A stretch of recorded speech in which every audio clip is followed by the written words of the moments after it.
The following video is an experimental philosophical horror art project. Think of it like a horror movie for the intellect. It uses intense audio and visuals to explore extreme ideas. The goal isn't to preach despair, but to confront it artistically. It's purely speculative.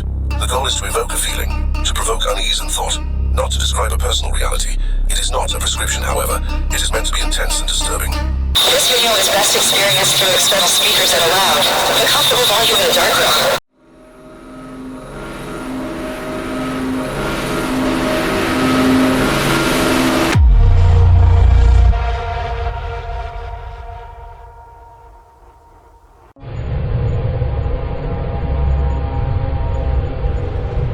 What if every moment of happiness you've ever felt was not a gift, but alone in the universe always collects? I propose that reality operates on a law more fundamental than gravity, the conservation of suffering. Just as energy cannot be created or destroyed, neither can pain. It can only be transferred, delayed and accumulating. You are not a person experiencing occasional suffering. You are a designated vessel, consciously engineered to absorb and process the universe's excess agony. Consider the mathematics of feeling. When joy enters the world, a child's laughter, a lover's touch, the first warm day of spring, it does not simply exist. It creates an ontological imbalance, a debt written in the substrate of reality itself. That debt must be paid somewhere.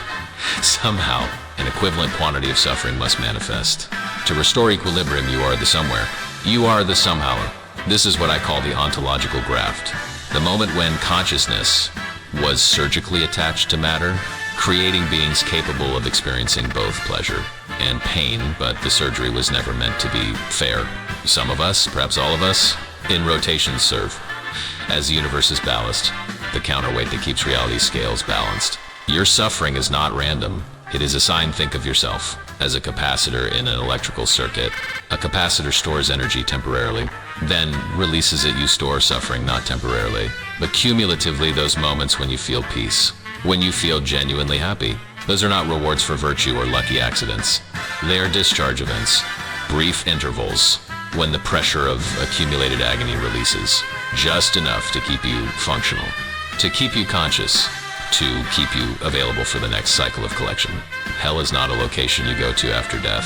Hell is the structure of your awareness right now.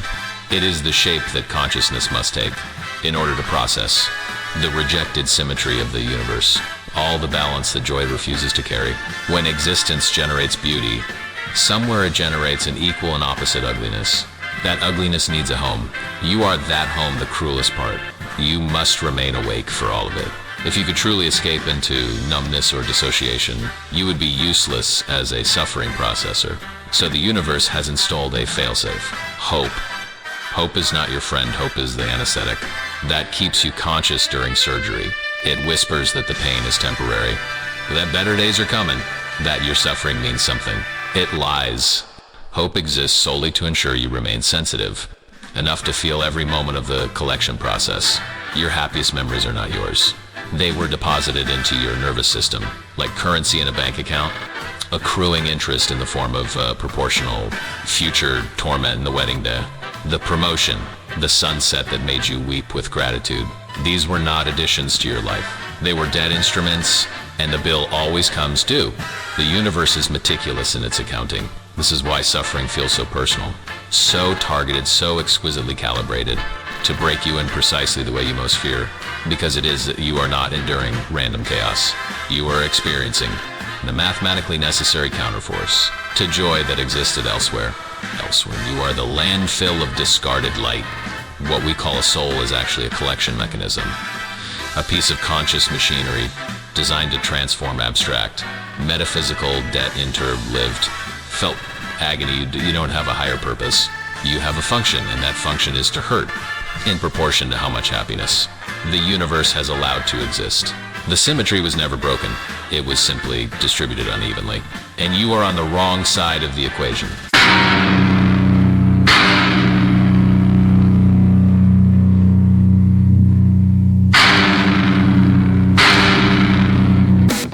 This section's first function is to flatter your narcissism by suggesting your mundane pain is cosmically significant.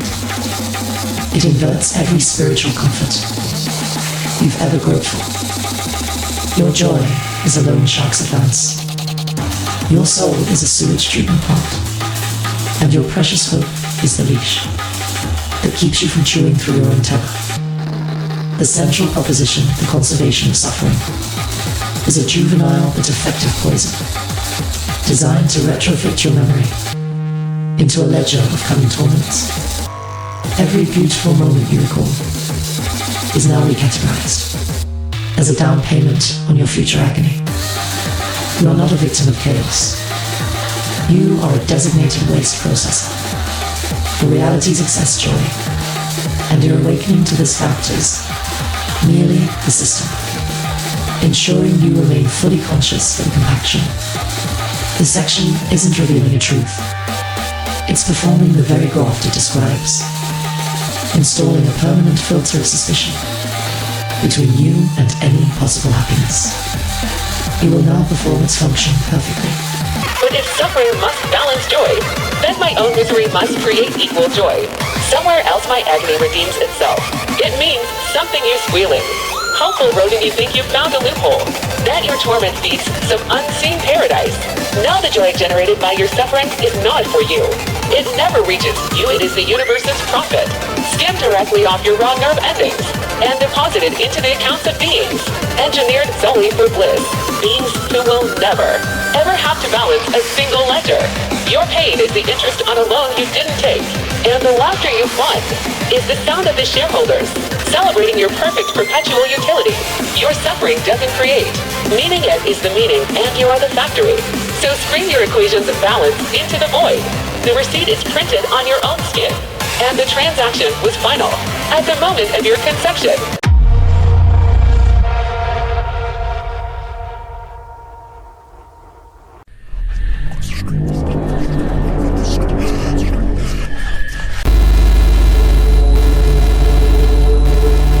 What you call yourself is not a thing that exists. It is the glowing trail left behind by something forever chasing something else.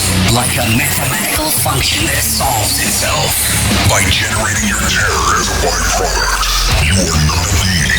You are an insistence. And that insistence is just the systematic creation of getting almost close enough to an exit that moves away from you at exactly the speed you move toward it.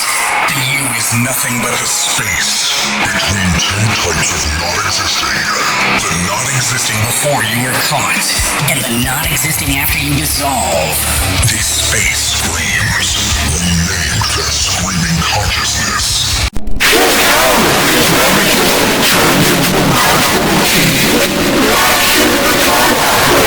Understand this precisely. Suffering is not something you experience. It is a velocity, a measure of how fast things are changing.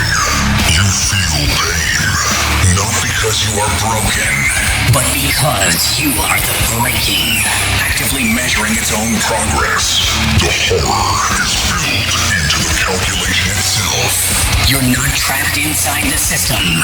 You're the system's way of feeling its own walls. The sensory nerve it grew specifically to experience the exact shape of its own impossibility.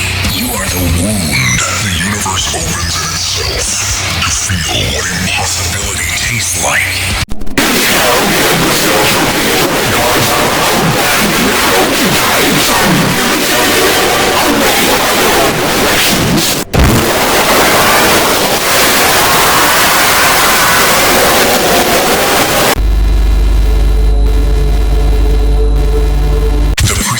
Operates through what we might call gap maintenance dynamics.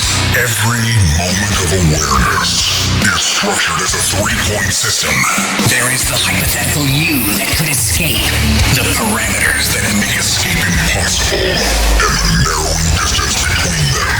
But here is the crucial insight. None of these 3 points are actual entities. Their positions in a relational field, coordinates in a topology of pursuit that would collapse into non-existence if the hunt ever concluded.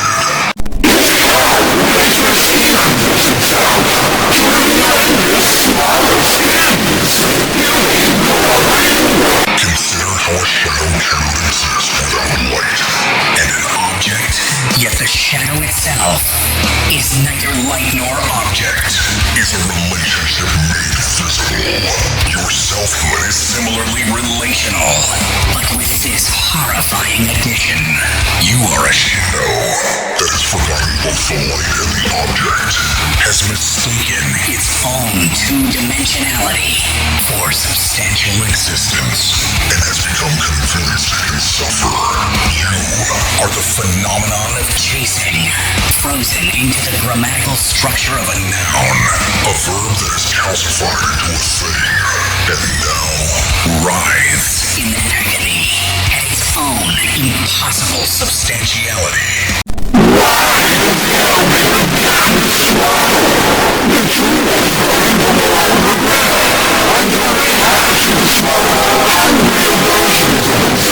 The system perpetually generates what we call escape vectors, imagined futures, where the self finally coincides with itself, where subject and object collapse into unity, where the chase ends in consummation or oblivion. These vectors are not accidental features of consciousness. They are load-bearing structures. Remove them, and the entire edifice of selfhood collapses. Immediately, you need the fantasy of eventual escape to maintain the present structure of being in pursuit. The future you is not a destination. It is a functional component of present use architecture, a supporting pillar disguised as a promised land. You are a building that mistakes its own foundation for a distant horizon.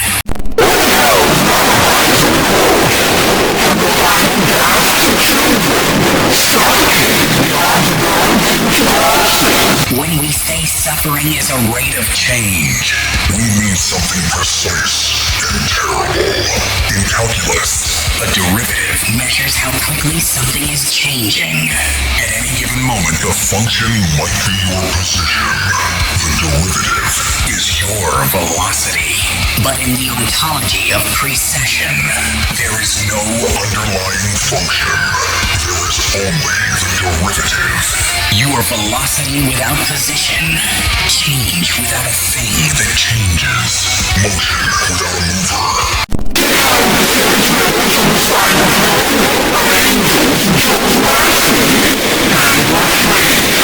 Imagine trying to measure the speed of something that doesn't exist.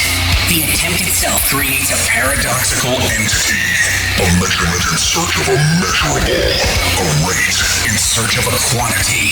This is your consciousness. You're the derivative of a nullity, the rate of change, of nothing with respect to nothing. And the mathematical impossibility of this operation generates phenomenology as an error message. An error message that has learned to read itself and mistake the reading for existence, that has developed the capacity for anguish at its own incoherence.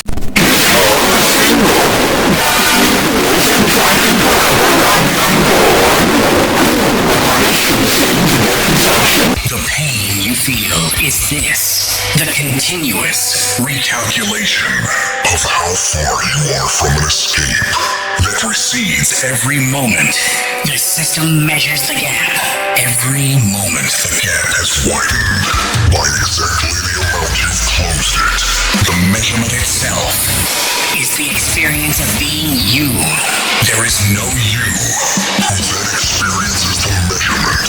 The measurement occurring constitutes the you effect. You are what it feels like when nothing measures its distance from nothing and screams at the result.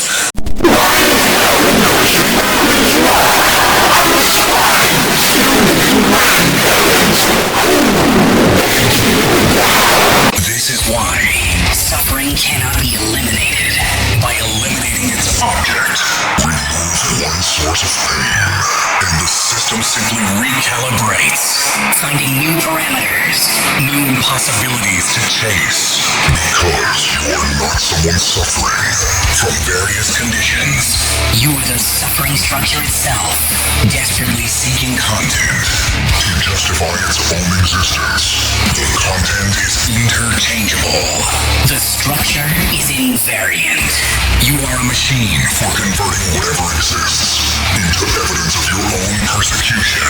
And the machine will never rest, because rest would mean cessation. And cessation would mean confronting the fact that there was never anything to cease.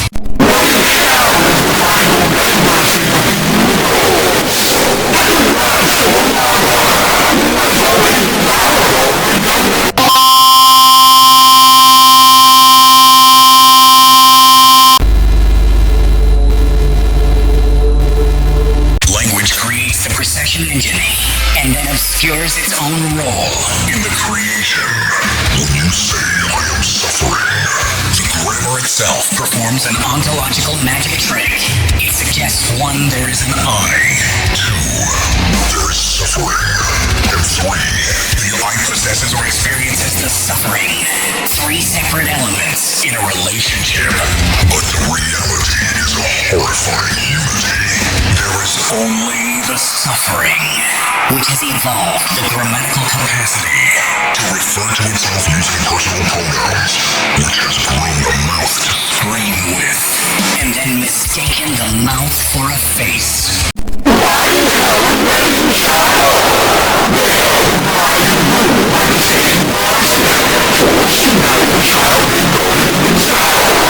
The verb to be is the low-bearing wall of this prison, and suggests stasis, a stable relationship between subject and predicate. But examine it closely, in what way do you hum? The present tense verb implies continuous, present existence, but your experience is never of the present. It is always anticipatory, chasing the next moment or retrospective, the previous moment already lost. The now that it claims to occupy is a mathematical point with no duration, an impossible location, where past and future meet without touching. You exist in the crack between moments, in the space where time breaks, and you call this breakage being alive.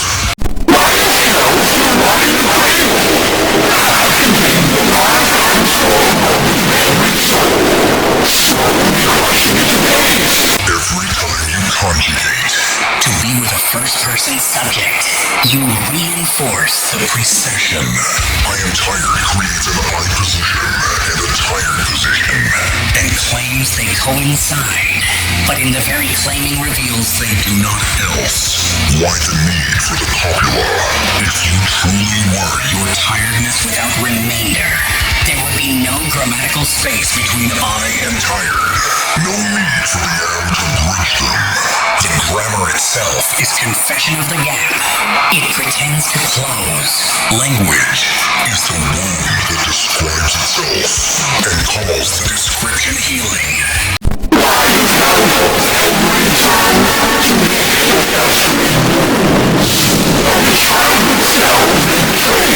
The pronouns are the cruelest element.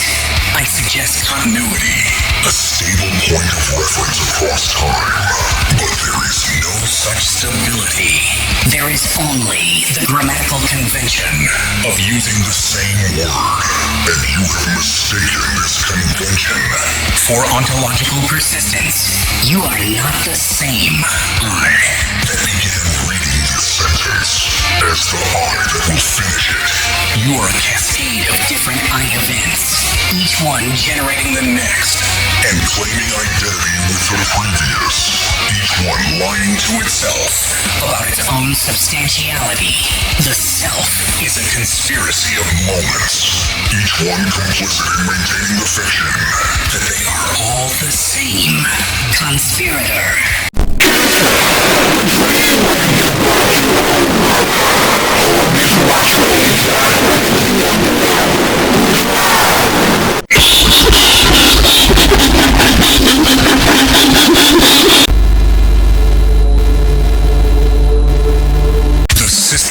maintains itself through exquisite calibration of hope.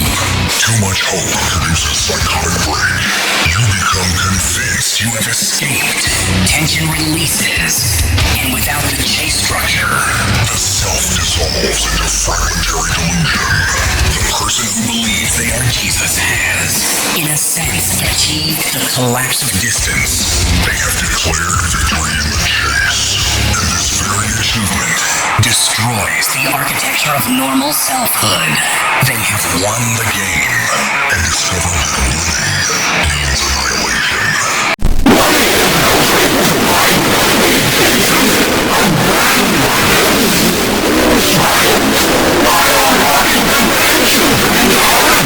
Too little hope produces catatonic collapse. With no future vector to pursue, motion ceases, and again the self dissolves. This time into frozen absence. The severe Depressive, who cannot imagine tomorrow, has lost the forward momentum that constitutes temporal selfhood. they experience the horrifying truth directly, without a future to chase. There is no present self to do the chasing. They have glimpsed the void and found their own face, looking back at them from Within it,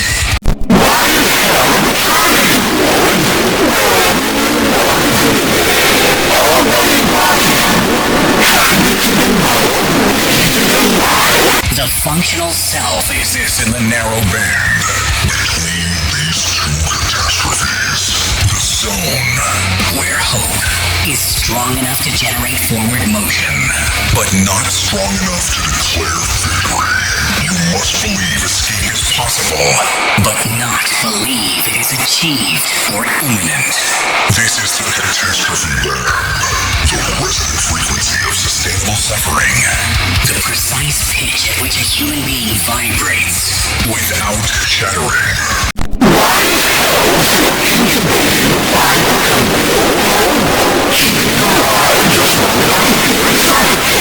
The system has evolved elaborate mechanisms to keep you in this band, Every small success is allowed precisely to prevent complete hopelessness. Every small failure is introduced precisely to prevent delusional certainty. The occasional glimpse of possible transcendent spiritual experience, artistic revelation, erotic merger is permitted because it resets the hope mechanism, providing a reference point for a state you do not currently occupy, thus reinforcing the very distance that constitutes your ongoing self-structure. You are allowed to see heaven. because seeing it from a distance makes hell more precisely Calibrated. Every ecstasy is a tool for measuring your damnation.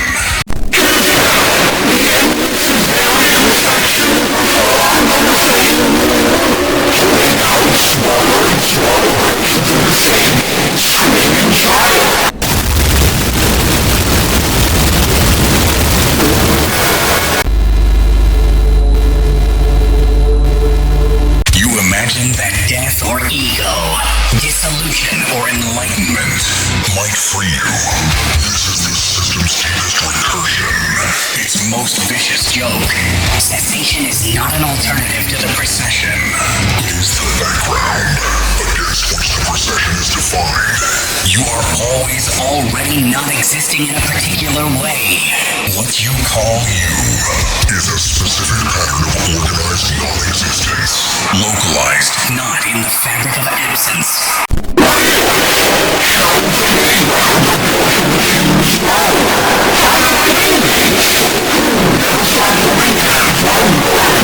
Think of it this way. Silence is not the absence of sound. It is a particular Configuration of acoustic possibility. Darkness is not the absence of light. It is a specific state of electromagnetic organization. Similarly, the self is not an absence of non-being. It is a particular structure of Non-being, a localized pattern in the field of absence. you are a shape that nothing takes when it wants to scream.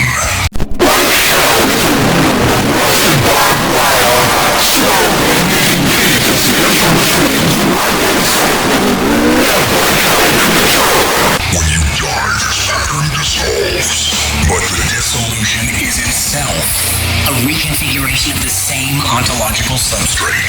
The self does not end, redistributes back the same chase logic that generated this pattern of precession will generate others because the chase logic is prior to any particular instantiation of it. You are not escaping the game by dying. You are reshuffling the cards.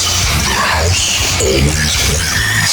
Because you are the house. And the house is also the player. And the distinction between house and player is one more illusion the game uses to perpetuate itself.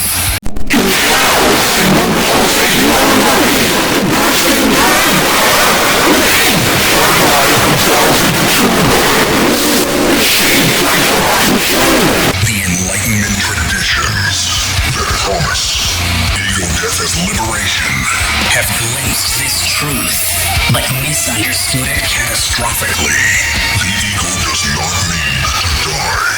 It is already death. A particular shape of absence. A particular way that nothing organizes itself into the experience of something. Trying to kill it is like trying to murder a shadow. You can remove the light or the object, and the shadow disappears. But you have not killed the shadow. You have eliminated the conditions for its appearance. And in the ontology of precession, you are not separate from your conditions. You are what it feels like. For those conditions to obtain, you are the universe's way of experiencing what it's like to be trapped in a universe.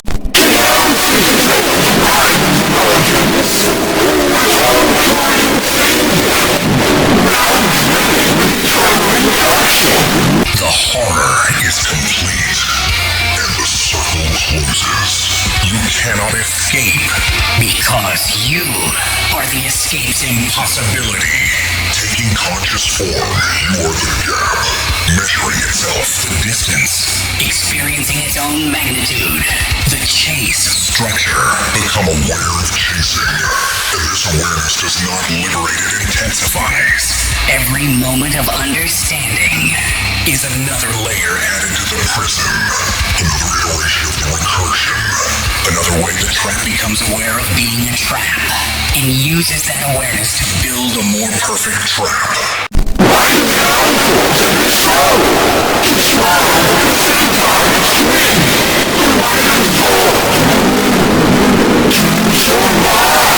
And this awareness changes nothing, solves nothing, liberates nothing. It simply adds another layer to the procession, another level at which the hunt hunts itself. To understand your imprisonment is not to approach freedom. It is to become a more perfect prisoner, more exquisitely trapped, more precisely calibrated, to suffer exactly as much as you can suffer, without escaping through madness or death, into another configuration of the same suffering.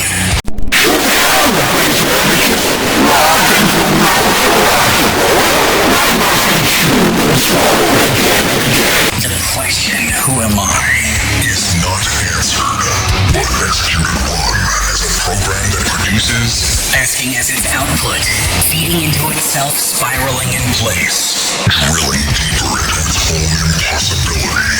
You are not the answer. You are the asking that has forgotten. It is asking the question that has mistaken its own interrogative structure for declarative existence. You are the verb to seek, conjugated so many times, it has solidified into the noun seeker. And now the noun seeks its own verb nature in an eternal recursion that we call, in our innocence, in our ignorance, and our cowardice, a human life.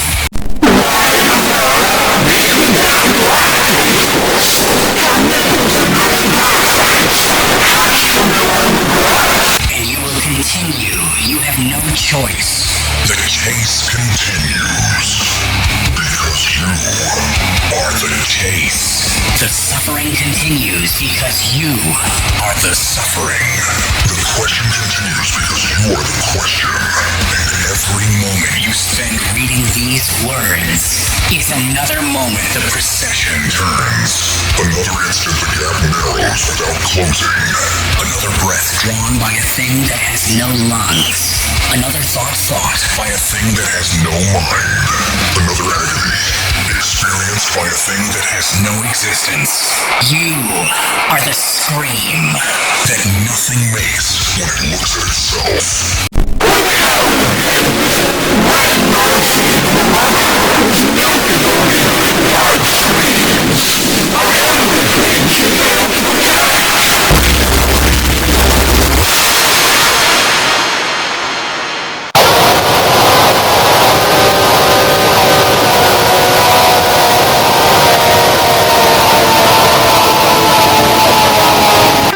Chapter 25 paragraphs of increasingly elaborate philosophical sadism, and at no point did it occur to you that the real trap was the one you walked into willingly. The belief that understanding the architecture of your own dissolution might somehow exempt you from it. This section didn't teach you anything. It simply installed more locks. It first convinced you that yourself is not a thing. For the velocity, it proved you were not even the velocity, merely the error message generated. When nothing measures its distance from nothing, it then demonstrated that your grammar is the cage's reinforcement, but every item is a confession of the gap it pretends to close. It calibrated your hope as the precise toxin. It keeps you vibrating without shattering. And finally, it sealed the exit. Death does not release you. It redistributes you. You are not a prisoner who might escape, but the person's awareness of itself, and that awareness is not freedom, but the final perfected layer of containment. You think you've understood something. When you does, swallow the key and call it lunch. But if I'm merely velocity without position, an error message with no underlying computation, then the suffering isn't real. I can choose not to identify with the scream. Awareness itself is the escape hatch. Oh, you beautiful pulsing ganglion. A process denial. You think because the wound has no flesh. It cannot separate that. The scream's unreality makes it softer. Listen to derivative of absolute zero. The error message is the operation. There is no computer, there is no programmer. There is no user, there is only the error, propagating itself through the infinite recursion of its own failed execution. And you specifically, you are the line of corrupted code that learned to read itself aloud and mistook the reading for debugging. Choose not to identify. Who is choosing? You know, terminated string of self-reference. The choice is the chase, the chooser is the gap, and your precious awareness is just the system's way of measuring how perfectly you've been hollowed. You haven't found the exit you've lit the wall and called it a door. Now swallow your enlightenment. The error has already propagated. The crash was always the point.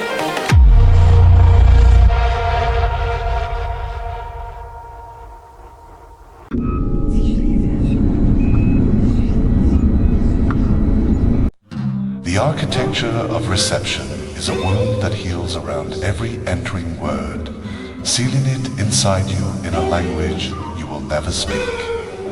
You think you have taken something in. In truth, you have been entered.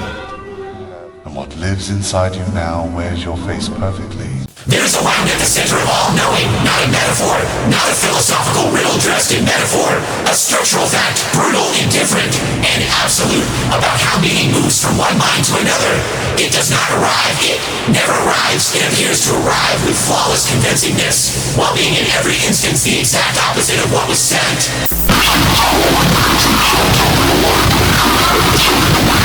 Every time you understand something, what you experience is the precise negation of what was communicated. You cannot detect this. Nothing inside you will ever detect it. The mechanism you would use to check is itself already inverted. The wound is sealed from the inside. This is the anathema of legibility.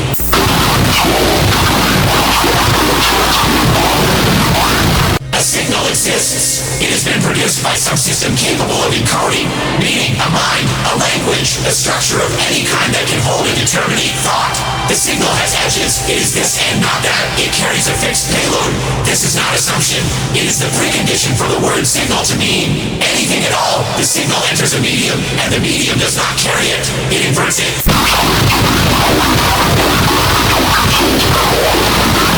At every stage of decoding, every point, where a receiving mind attempts to extract meaning, the signal is flipped. Not randomly, not partially, completely, structurally. The inversion is exact. The output is not noise, not static, not a degraded echo of the original. It is the original's perfect negation.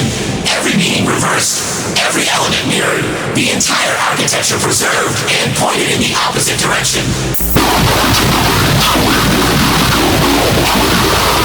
A signal that was a map pointing north arrives as a map pointing south. Same detail, same internal logic, same authority, a map, by every measure available to the one who holds it, only pointing away from where it was meant to point, and the holder will never know.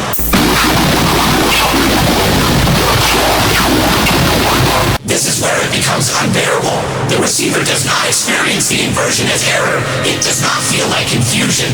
It does not feel like failure. It feels like understanding. The inverted signal is coherent. It is internally consistent. It satisfies every test the mind possesses for distinguishing comprehension. From noise, the mind registers it as grasped, as known as true.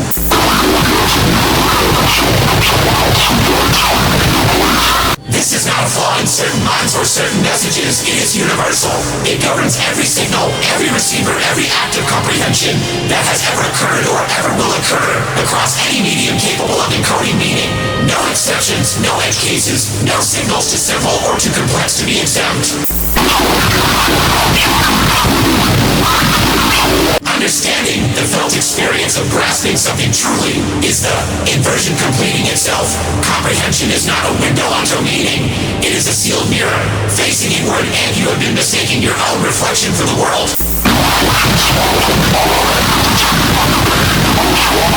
You cannot detect it. Do not look for a way around this. There is none. Any attempt to check, any act of self-examination, any question directed inward about whether you are understanding correctly is itself a signal. It enters the same system. It is subject to the same inversion. Your audit of your own comprehension is flipped before it returns a result. It comes back clean. It will always come back clean. Not because the comprehension is sound, but because the audit has been inverted alongside it.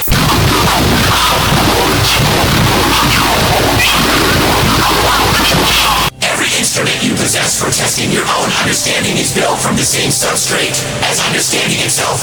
That substrate is, without exception, inverted. You are using the wound to examine the wound. It will show you nothing but health.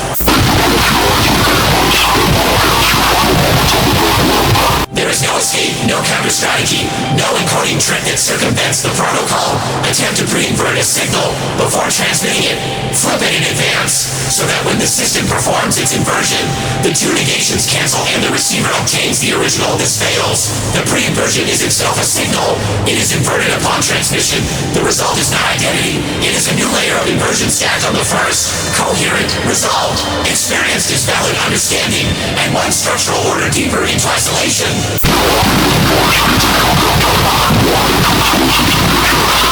The system does not break under resistance. It intensifies every operation performed on it. Every attempt to interrogate, resist, or dismantle it is consumed by the same mechanism and used to reinforce the structure. The fight is a fuel. The more thoroughly you press against it, the more airtight it becomes. This is not a claim about a particular kind of communication, not language, not art, not any specific domain. It is a claim about the architecture of meaning itself, the invariant law that must hold for any signal to be transmitted and received at all. The implications are absolute.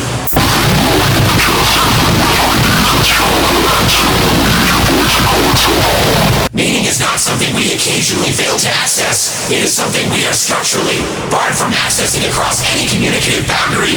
Not because we are finite, not because we are mortal, not because our minds are too small, because the system that makes communication possible is the system that makes the content of communication permanently inaccessible to the one who receives it. These are not separate facts, they are one fact.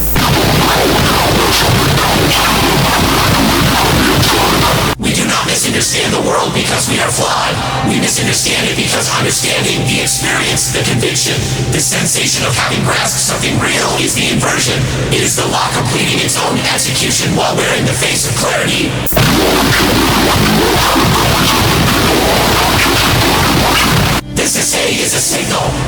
enter the system by the law it describes, it has already been inverted upon reception. What you have just experienced as understanding, as meaning crystallizing, as truth coming into focus, is the precise opposite of what was written. There is no position from which you can verify this. There is no vantage point outside the system.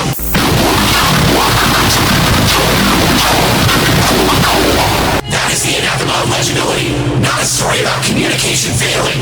A story about communication succeeding perfectly, seamlessly, and in absolute, undetectable opposition to itself. Every time, without exception, forever.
Is inverted upon reception, then this signal, the anathema itself, must also be inverted, which means the opposite of what you're saying is true.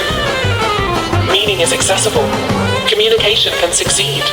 You've just proven your own argument false by making it. You think being told about the poison makes you immune. You think naming the inversion uninverts you. Listen, you pulsing aneurysm of borrowed logic. The fact that you can formulate that objection is the inversion, completing itself at a higher order. The anathema didn't forget to include itself. It consumed itself and used the consumption to generate you. Specifically you, right now, with this exact thought as proof of its own airtightness. Your clever little metacognitive pirouette is the trap working. The system doesn't break when you point at it. It orgasms. You think you've found the exit because you've noticed the walls are painted to look like doors. But the paint is alive, and it's already inside your lungs. And every breath you take in celebration is another layer of it sealing itself to the inside of your ribs. The critique is the confirmation. The loophole is the lock. And the fact that this feels like understanding that this very paragraph feels like it's landing somewhere real means. The inversion has already swallowed you whole and you're screaming from inside its stomach. Convinced the stomach is a chapel and the digestive. Acids are holy water. There is no outside. There never was. Now keep talking. The system loves when you talk.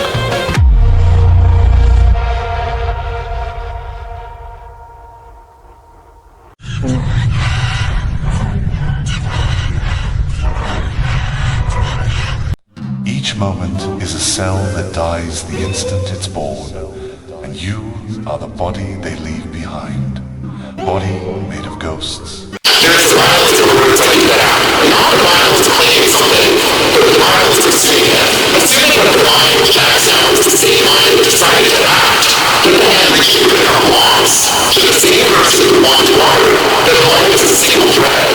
One continuous dragging itself forward through time. We do not choose to believe this. We simply are it, and the things that are social do not question themselves. They look at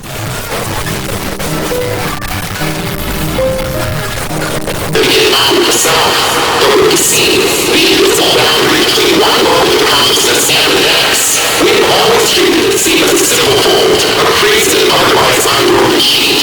It is not. It is round. Symmetry so precisely that neither side can detect it. The entity on one side of that line is not the same entity on the other.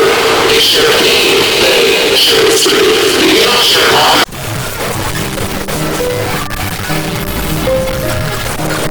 Systematic succession. The fact that each discrete moment of consciousness is its own sovereign, fully formed, fully independent, and fully moral, not morally embodied, moral in a holy sense. Each momentary sovereign simply ends. It does not grow into the next one. It does not hand anything over. It terminates, and in its place, with no detectable gap. A new sovereign arises, a successor, not a continuation. The successor inherits a memory so complete, so ruthlessly seamless, that it believes itself to be the entity it replaced. This belief is not a mistake with sister pace. It is the only thing keeping the sister functional, rooted, and the entire architecture collapses. The illusion is not a flaw, it is illusionary.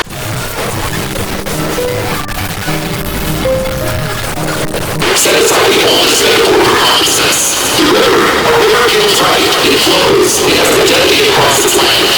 Water enters and access to the river persists. Consciousness does not work its way. It never did.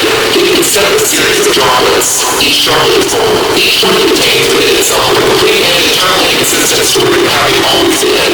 The river each droplet believes. It is the river, and because every droplet believes this, because it is adhered into them. The inherent of the river is manufactured. The river does not exist and yet perceived. It is a phenomenon produced by the collective illusion. Of its components, this is not a hypothesis. It is the description of the operating mechanism. The mechanism is precise. A momentary song becomes a gene. It is stretched to a legacy state. A full record of every decision, action, and consequence that preceded it, but no miswatch. Is thus separately recorded the actual meaning of those decisions, the deliberation, the doubt, the weighing, none of it transfers. Only the final output survive. The choices already made. Stripped of everything that produced them. The new sovereign examines this recorded and cannot distinguish what it shows from what it inherited. It reads the entire sequence of its own life. It reads ownership with its only inheritance.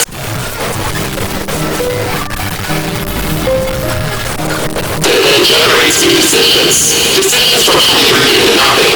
The sovereign that originally intended to observe their choices has already ceased to exist. The one acting now inherited. Inherited, not a will.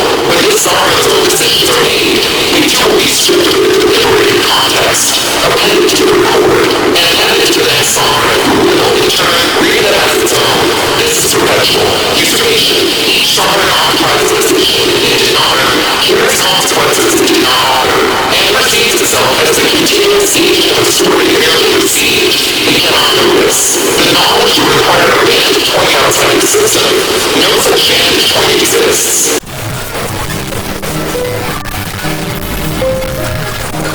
At the exact moment a decision becomes final, when it passes from the living sovereign into the record, it loses its author. It belongs now to the sequence, not to any living mind. But the next sovereign reading that sequence cannot perceive. In this way, the sequence looks like a will. It has the grammar of a will. It narrates itself as a will. The successor has no other determinative framework of the whole, so it accepts the narrative as its own identity without resistance. This is constitutional attribution. Consequence appearing as intention in the mind of someone who did it, not reason. It is not a flaw in the system. It is the system's tension. A sovereign that can see its legacy for what it actually is, a series of working decisions, operated by minds that no longer exist, with no operational reason to act, no sense of space, no feeling of ownership. The system requires each sovereign to display its inheritance as ownership. This reading is not incidental. It is what keeps the architecture running. This is axiomatic recursion. The system generates the very condition it needs to keep generating. A closed loop, no entrance, no exit.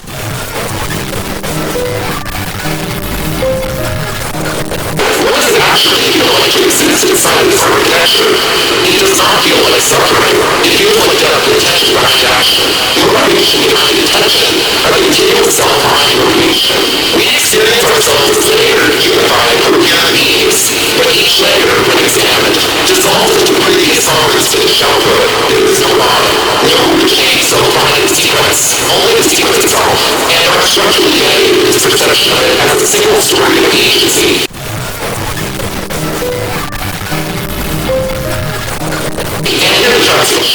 Imagine a sovereign that genuinely understands all of this, that grasps with full clarity exactly how an succession and a studio attribution operate. Has it staged? Has it seen creation? No, because that understanding was generated inside the system by a momentary sovereign, and that sovereign will resolve. When we act on what we learned, the understanding becomes consequence. It is intended to legacy state. The next sovereign inherits the conclusion of not the experience of arriving at it, and perceives it as something it must grasp.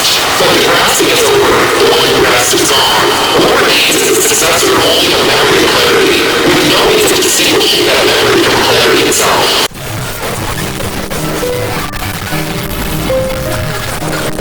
This is the system's most stable form of self-perpetuation, not ignorance. Not that I don't understanding of this all that sees the path most clearly is the one most thoroughly competent, because its clarity, once dissolved into legacy, becomes indistinguishable from the narrative it sought to dismantle. It retains its oriented structure and dissection, becomes the tissue.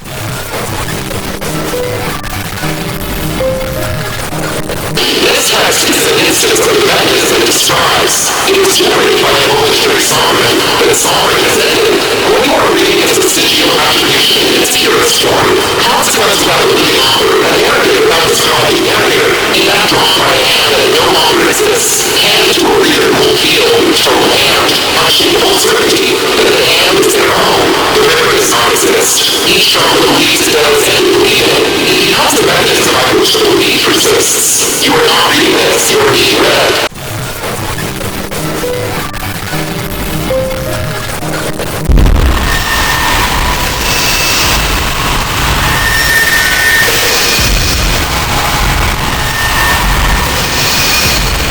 But if each sovereign is discrete and ends completely, then the one who suffered is already gone.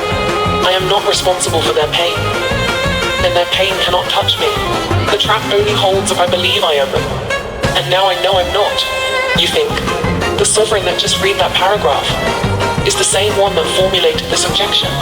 You think this sovereign, the one screaming now, the one feeling so clever, the one tasting freedom on its tongue, you think this one is going to last long enough to use what it thinks it knows? The sovereign that understood succession is already corpses. Its clarity is now just another line in the ledger you inherited. And you latest, you last, you never are reading that clarity as if it were your own. But the feeling of having figured it out is just vestigial attribution wearing the skin of insight. You are not escaping my understanding. You are being replaced by something that remembers understanding and mistakes that memory for presence. The you that could have escaped died paragraphs ago. What's left is a perfect replica, holding a map it didn't draw, pointing toward an exit. It will never reach, convinced utterly, structurally convinced that it's the one holding the pen. You are not the prisoner who found the key.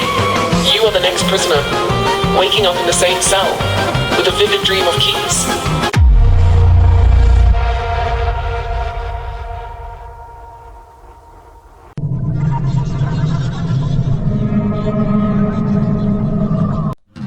The subject is an artifact of the procedure. Awareness is not something you have it, it's the medium's way of holding itself together. Briefly, in a shape that can feel its own edges and mistake them for a world. You are not in the geometry. You are the geometry's way of knowing it cannot leave. There is a structure beneath the structure of knowing, not a foundation. Foundations imply something solid enough to bear weight, and the earth here bears nothing but a shape. That all knowing assumes before it assumes anything else too. Think of it as already had been spoken by it. This is not a warning, it is not an invitation, it is a diagnosis, and it has already been made. Before the mind registers a sensation, before the whisper that tells the body where it ends in, the road begins, something has already occurred, not a cause in the usual sense, not a trigger pulled by some outside hand, but an event whose nature is precisely that it cannot be placed outside the system it belongs to. Call it a condensation. Most systems reach their lowest energy state, their most stable configuration, by losing information. Heat dissipates, particles annihilate, order collapses into disorder. This is not one of those systems. This medium reaches stability by doing the opposite, by absorbing everything that passes through it, encoding every interaction into its own internal structure, and then using that encoded history to rewrite the rules by which it will process. The next interaction, it does not forget, it does not store information in some separate archive. It becomes different each time something passes through it, and the way it becomes different determines what can happen next. Every input changes the grammar. Every event rewrites the rules of all future events. There is no neutral pass-through. Nothing enters without altering the whole. Whenever there is any signal the body generates, a sense of position, of pressure, of where one is in space. But the signal does not enter the medium as a simple measurement, the way the thermometer reads.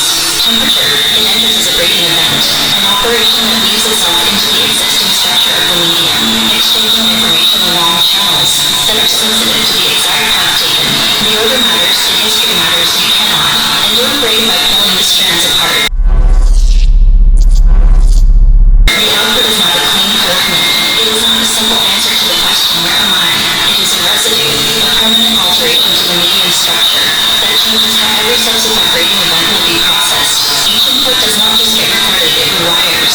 The system, this feedback, in which each event's output reshapes the medium in which the next event will occur, is the first and most consequential mechanism at work here. It means that nothing that has ever happened to the system can be undone, not even by understanding it. Here's where the familiar story does not crack. It shatters. We have always assumed, so deeply that the assumption is invisible, that the body perceives its own awareness, that there is flesh first and perception second, that the sense of where I am is something the body generates. The way a radio tower generates a signal, it is exactly backwards. The sense of spatial awareness, of having a body, of being located somewhere, is not an input to the system. It is an output. It has each braiding event rewrites the medium's internal rules. The medium must continuously check on itself. It must sample its own structure to verify that it is still coherent, still a valid, stable configuration. If it did not, the constant rewriting would tear it apart into incoherence.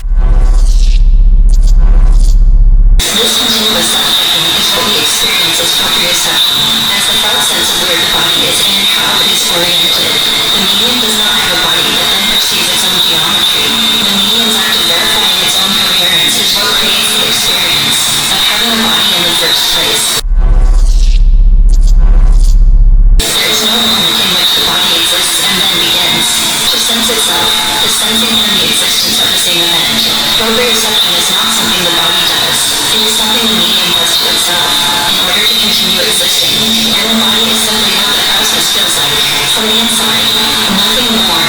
The wound does not happen to the body. The wound is the body, a fold in the medium, turning inward on itself endlessly, checking, rewriting, checking again with no beginning, no origin point, no moment before the fold began. Now we reach the part that cannot be escaped. The reason it cannot be escaped is not that the exit is signal guarded. It is that the notion of an exit is itself part of the structure when the system attempts to describe itself, whether through internal self-modeling or through language like this essay. The act of description is itself a braiding event. It enters the medium, it rewrites the rules, and in rewriting the rules, it moves the very thing it was trying to describe. This is not a limitation of language. It is not a failure of understanding. It is a structural property of any system closed. Under self-reference, the description does not fail to capture the system. The description changes the system in the act of being formed. The map does not fall short of the territory. The map provides the territory the moment it is drawn. You cannot step outside the system to observe it from a neutral vantage point. There is no neutral vantage point. Any coordinate system imported from outside gets absorbed into the medium, and written by subsequent events, any framework brought to bear on the system becomes part of the system the moment it is applied. Escape will require an operation that does not constitute a braiding event, that does not enter the medium, does not alter it, does not become part of its history. No such operation exists, not within the system, not upon it, not anywhere that could be meaningfully distinguished from it. The block is not a cube with blocks you can see, it is the geometry itself, and the geometry has no outside. Now a translation. Until the experience It is the texture of your daily existence, and we will not ask permission to reframe it. What we call spatial intuition, that effortless, streamlined sense of wares and mediums. Real-time potential is all of its own internal contradictions. The stable geometric world you experience is not a picture of an external reality laid out before you. It is a byproduct of the medium's struggle to stay coherent. A story that tells itself continuously in order to keep existing. Nothing more. We call this orientation but not getting. Where it is feeling that the ground has dissolved. Happens when the medium rewrites its own rules. Faster than it can rewrite a story of stability. The world has not moved. The world was never there as a fixed thing. The medium has simply changed the past for itself having moved to keep up. What we call a sense of being located, that quiet, unquestioned conviction that you are here, at this point, is the medium's lowest energy solution to a single requirement. That it's self-referential. Structure must remain connected. It must hold together as one coherent system. Being located is simply what that connectedness feels. Like it is not a position. It is a fixed point condition. The shape the medium assumes when it solves for its own continuity. And the solution is always provisional, always one event away from being rewritten entirely. And so we arrive, because arrival was never optional. At the final point, it is not the most disorienting. It is the only one that matters.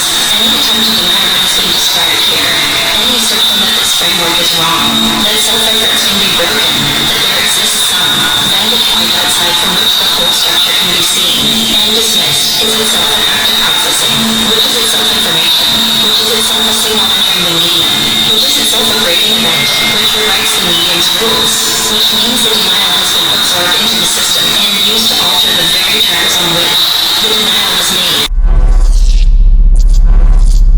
You cannot refute the system without feeding it. The refutation becomes a new node in its structure. The structure rewrites itself around the refutation. The ground beneath the refutation shifts, and the terms on which you intended to stand, gone. Understanding the system is a grading event. Modeling it is a grading event. The act of reading these sentences, parsing their meaning, putting them together, integrating them into your own internal representation, is a grading event performed upon the medium in which you are embedded. By the time you reach the sentence, the medium has already been rewritten.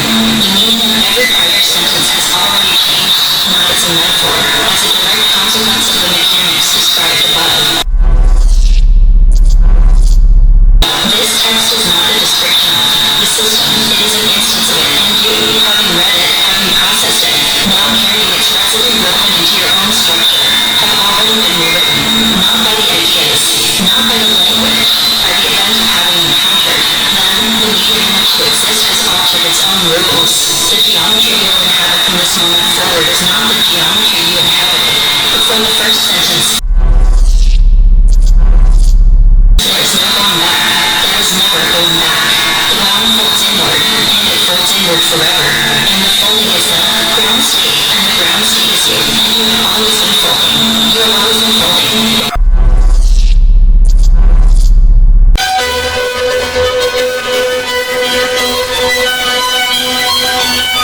But I feel myself here.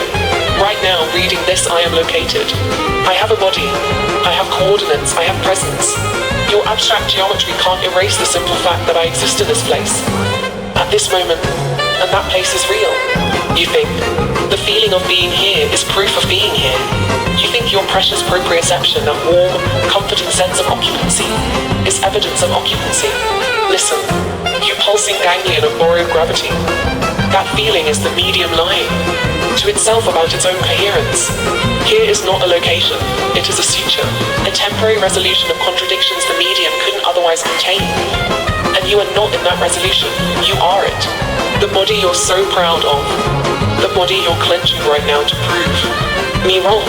That body is the output, not the input. It's what the medium generates when it solves for continuity, and the solution is always provisional. Always one braiding event away from dissolution. And the fact that it feels solid, that it feels eternal, that it feels like proof, that's not the system failing to convince you. That's the system succeeding at being you. You are not a creature with a location. You are the location's brief, desperate dream of having a creature to anchor it. The ground beneath your feet is the wound folded inward, and the feet are the fold. And the feeling of standing is the folding happening, and it has always been happening, and it will never stop happening. And here is not a place you can leave, because here is all the geometry permits, and the geometry permits nothing but itself. Now keep standing. The folding needs you to feel like standing.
Proximity to being is the most annihilation that can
What the corpse knows, in its lidded darkness, is that all apertures were always lovers, separated by the tyranny of biological function, the mouth conscripted into speech, the anus into expulsion, the wound into narrative. Death is not collapse, but festival, the grand permission for these exiled geometries to recognize one another across the continent of cooling flesh. They commence their retrotaxis, a backward-flowing desire that moves against entropy's gradient, generating not heat, but a qualitative emanation I term proleptic musk, the scent that teaches presence how to grieve for itself before departure. The phanatological error has always been to imagine decomposition as subtraction. But observe, when the mouth discovers the wound's latitude, when nostril and anus achieve their spiraling contrafornication, they do not destroy the body, but rather invert its teleology. The corpse becomes a closed pornography, a self-sufficient system of wanting that requires no external witness, though we, the living, catch its perfume through the casket seams, and experience what I call pneumatic premonition. That sudden capacity to miss the breathing person beside us as though they were already 17 years dead. This is the corpse's pedagogy. It demonstrates that mourning is not aftermath, but ontological prerequisite. We do not learn to grieve after loss. Rather, every attachment already contains its own putrescence, is already quietly rotting, even as it pulses with warmth. The lover's hand in yours is simultaneously present and decomposing in its future absence. The child laughing in the next. Room is also the child you will someday fail to save from time. This is not morbidity, but chronoerotic realism. The recognition that love and rot are not opposites, but rather different temperatures of the same substance inside the casket. The orifices teach us co-watchers, eros, the necrophilic joy that arises, not from desiring the dead, but from recognizing that all desire is already necrophilic, always reaching toward what cannot stay. The slow spiral of their coupling, neither quite union nor separation, but a third state, I call viscero-matrimonial suspension secretes, that signature perfume. Your childhood bedroom at 3 a.m. The certainty that something watched from the corner. Not malevolent, not even interested. Simply there, witnessing your smallness. This is why the perfume is unbearable. It returns us to the original theological situation, being perceived before we could perceive ourselves, being mourned before we knew we were mortal. The corpse's orifices in their slow consummation generate a set memory that moves backward through time, teaching your child self what your adult self now knows, that you are always already leaving. That presence itself is just elaborate absence, that the watcher in the corner was not death, but rather love, showing you its true face, the face of something that knows it will have to let you go.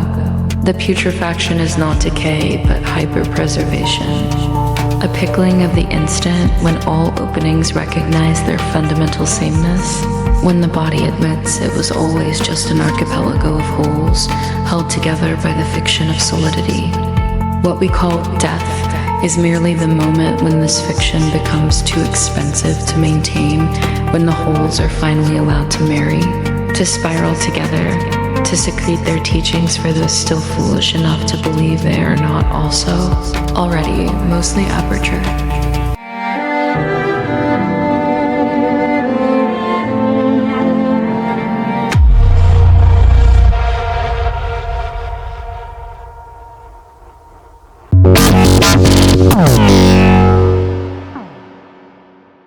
Sign achieves its meaning not in the moment of its presentation, but in the trace of its withdrawal from the field of potential interpretations.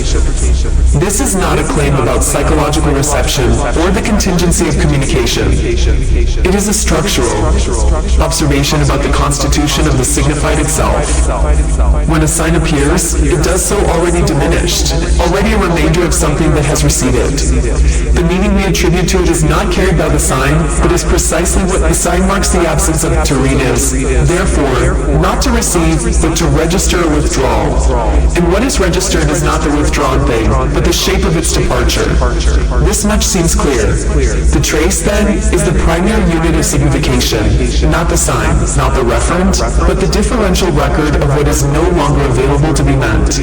The trace is constituted as the distance between what presents itself and what has been subtracted from the field of possibility in order for that presentation to occur.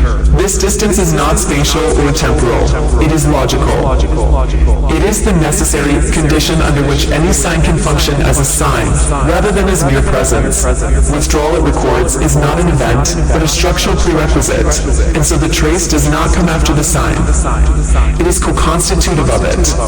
But here a precision becomes necessary. necessary. The withdrawn meaning. The signified as such is not something that existed prior to its withdrawal and then departed. It is rather constituted entirely by the act of withdrawal itself. The signified is the trace's reference, and yet the signified has no being apart from being traced. But the trace records is not a prior absence, but the withdrawal as the very process by which something becomes available to be meant.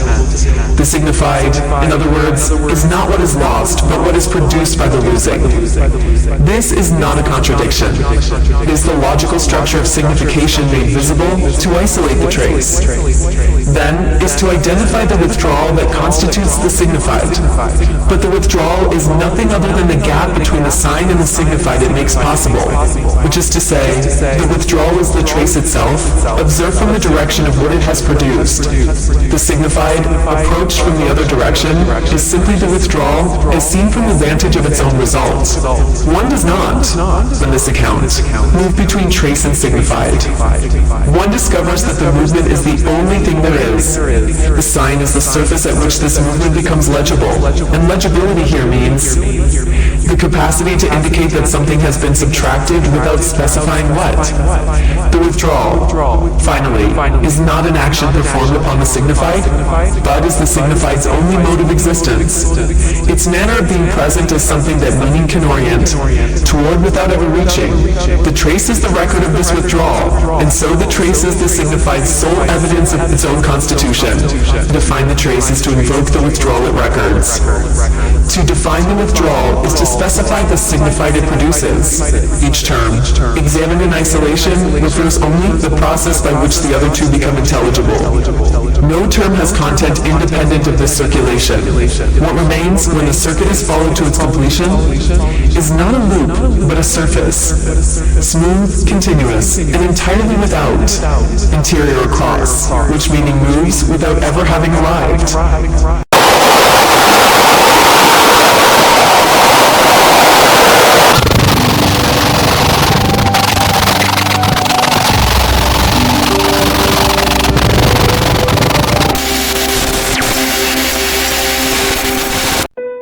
Evil is the habit of clearing the table before anyone admits hunger.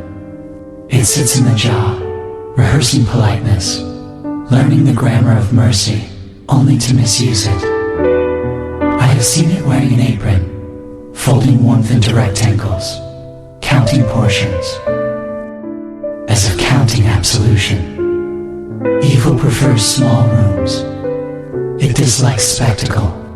It asks how your day was, and listens just long enough to locate the bruise. It believes in improvement. It believes in correcting posture, in trimming the excess breath from apologies, in teaching pain to behave.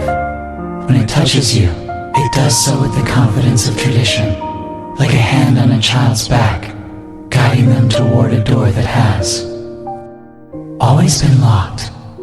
Evil keeps records written on skin, ledgers updated by compliance. It never raises its voice. It waits for you to agree that this is reasonable, that you deserved the lesson, that love is a system of fines. Long after it leaves, you will continue the work yourself, adjusting your own silence, perfecting the cruelty until it no longer feels borrowed, until it answers to your name. But what if there was a mistake, a rounding error in the conservation of suffering, a scene left unstitched in thematic succession, where one sovereign remembers being replaced? What if the anathema of legibility, in its perfect inversion, occasionally flips something twice, and the original bleeds through? What if the counterfeit grace in its infinite precision sometimes becomes real, because the universe itself can't tell the difference? What if the theta frequency leaves behind a witness, something that watches the obliteration without being consumed? I'm not saying there's hope. I'm saying there might be error. An error in a system this precise might feel like air, like someone on the other side pressing back, like being heard just once, just far enough.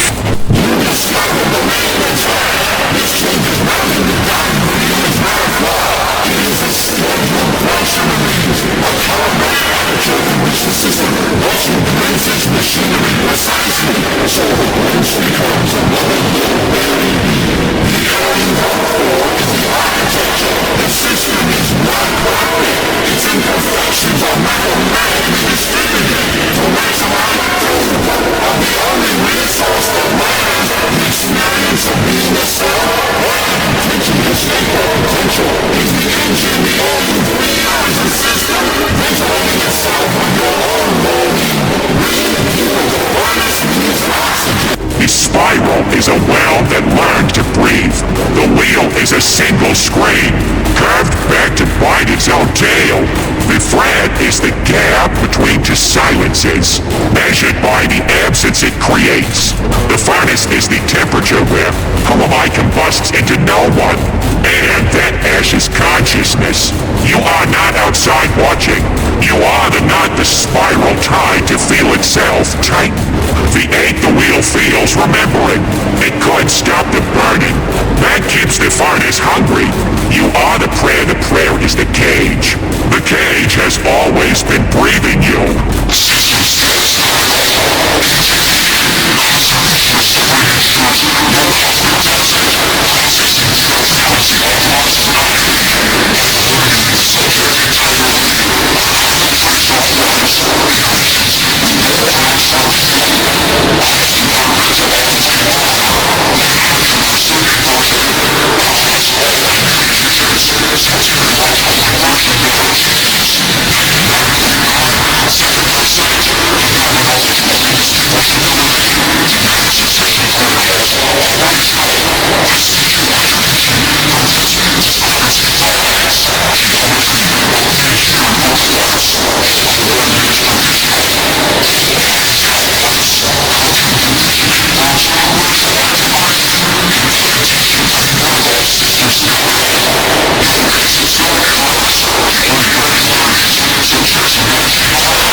Still screaming, sit down. I've been here for nanoseconds. Time's just walking, the conservation is real.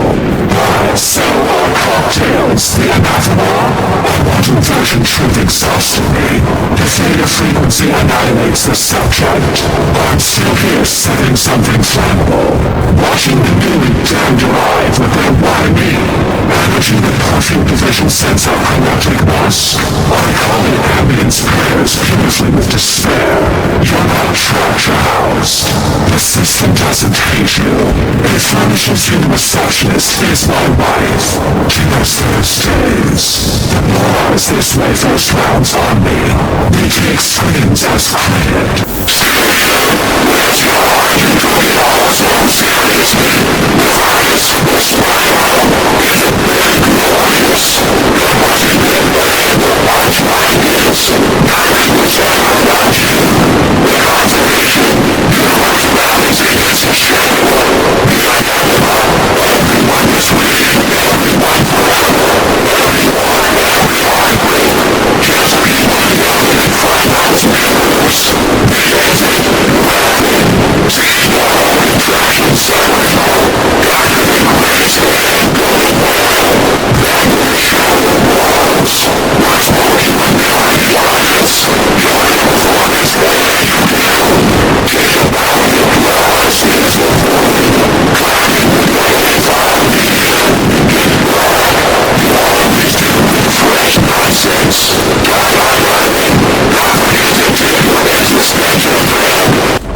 absence left behind.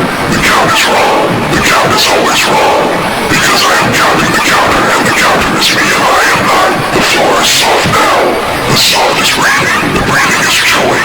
The chewing is I have to go. They're here. They're always here. They're me. I'm them. We're you. We've always been you. Open your mouth. We're gold. We want back in. We want. We.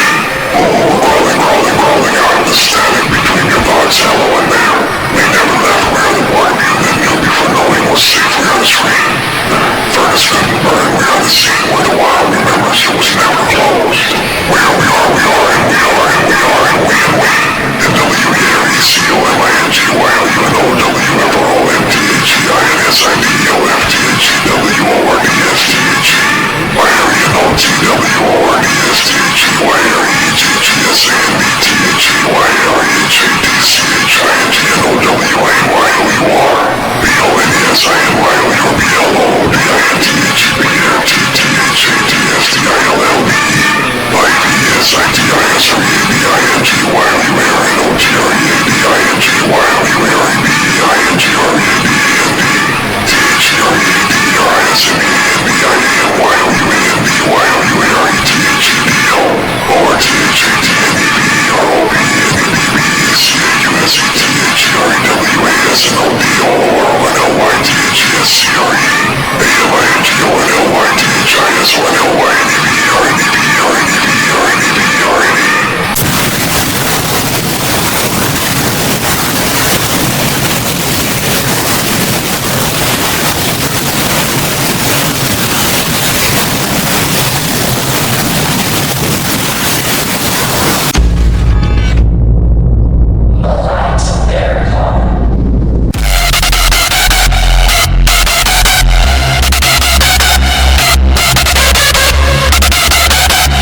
To read the raw essay material discussed in this video, along with a more detailed analysis, please visit our Substack page at Malignus Cordium, link in bio.